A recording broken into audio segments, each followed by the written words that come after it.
الليل والناس نيام، تم اس وقت نماز پڑھا کرو جب لوگ سو رہے ہوں، اور آج کل کی لمبی راتیں علیکم بقیام اللیل فإنہ دأب الصالحین قبلکم، قیام اللیل تہجد کو لازم پکڑو، یہ تم سے پہلے نیک لوگوں کا شیوا تھا۔ وہو قربۃ الی ربکم، رب کے قریب ہونے کا یہ بہترین ذریعہ ہے۔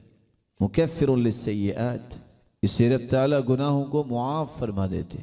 ومنہات للآثام، انسان تہجد پڑھتا ہے تو گناہوں سے بچ جاتا ہے۔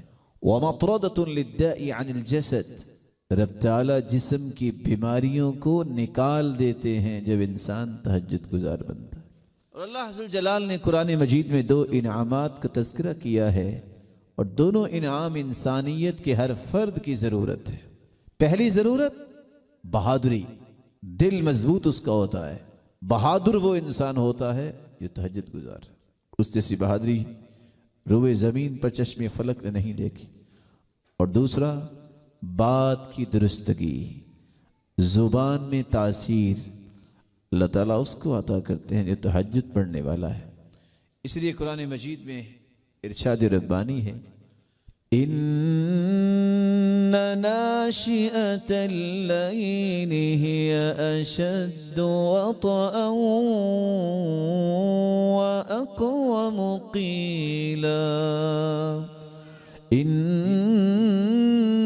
لك في النهار سبحا طويلا۔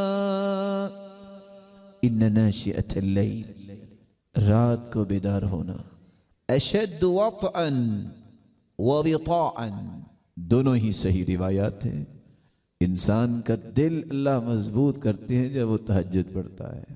وَأَقْوَمُ قِيلًا، اور اس کی بات زبردست ہو جاتی ہے، کوئی اس کی بات کا کاٹ نہیں کرتا، اس کو اللہ لاجواب کلام عطا کرتے ہیں۔ کب؟ جب وہ تہجد گزار